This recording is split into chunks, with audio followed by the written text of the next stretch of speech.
মুখ্যমন্ত্রী মমতা ব্যানার্জি 27 অক্টোবর বলছি, সরি 27 ফেব্রুয়ারি থেকে নেতাজি ইন্ডোর স্টেডিয়াম থেকে মূলত হিন্দি স্পিকিং হিন্দু ভোটার এবং বাংলাদেশ থেকে আসা প্রাণ বাঁচিয়ে এক কাপড়ে পালিয়ে আসা নমশূদ্র সহ হিন্দু বাঙালি ভোটার তাদের নাম কাটতে চান।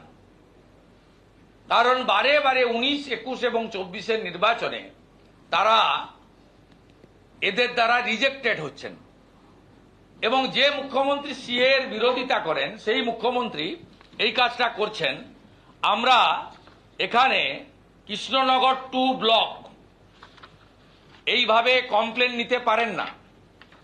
এই যে এখানে মিস্টার কি নাম আব্দুর রহিম শেখ তিনি হচ্ছেন তৃণমূল কংগ্রেসের ব্লক প্রেসিডেন্ট নাকি নেতা আছেন তিনি। আপনি দেখুন নামগুলো, শুধু দেখুন, টুসি ঠাকুর, অমিত কুমার ঘোষ, কৃষ্ণা ঘোষ, কমলা মণ্ডল, সবিতা রানী সরকার, আমি সবই হিন্দু নাম। একা 97টা অভিযোগ করেছেন। প্রথমত এই অভিযোগ করা যায় না, এভাবে ফর্ম 7 ছাড়া এইভাবে অভিযোগ করা যায় না। কৃষ্ণনগরের বিডিওকে অবিলম্বে ইলেকশন কমিশনকে আমরা বলবো স্যাক করতে। তিনি 21/3/2024 বলছেন হোয়ার এজ এ কমপ্লেন রিসিভড ভাই ডকেট নম্বর এত mister Abdur Rahim Sheikh on 21/3/2025 through which he questioned the enrollment of 98 numbers of electors the ground of not being resident or physically present in the locality concerned।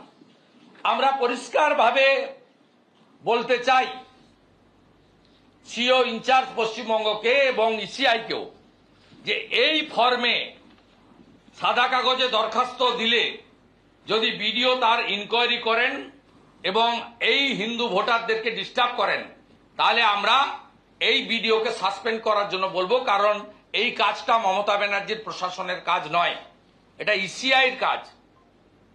BDO তার যে limitation তিনি cross করছেন এবং এটা হচ্ছে মনোজ পন্থের নির্দেশে।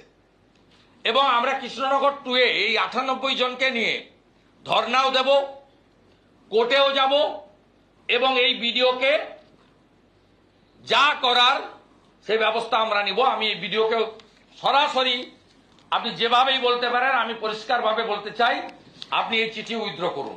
আর এই 98 জনকে আমি আপিল করব, রেসপন্স করবেন না। This is not the proper form. এই রকম অ্যাপ্লিকেশন করলে আমরাও হরিশ্চন্দ্রপুর থেকে শুরু করে হরিহরপাড়া, নওদা, বেলডাঙ্গাতেও আমরাও হাজার হাজার, আমরাও জানি চাপড়াতে কমপ্লেন করতে, আমরাও করিমপুরে কমপ্লেন করতে জানি, আমরাও ক্যানিং ভাগড়ে কিভাবে কমপ্লেন করতে হয়, হাড়োয়া মিনাখাতে সে কমপ্লেন আমরাও করতে জানি। এক যাত্রায় পৃথক ফল হতে পারে না।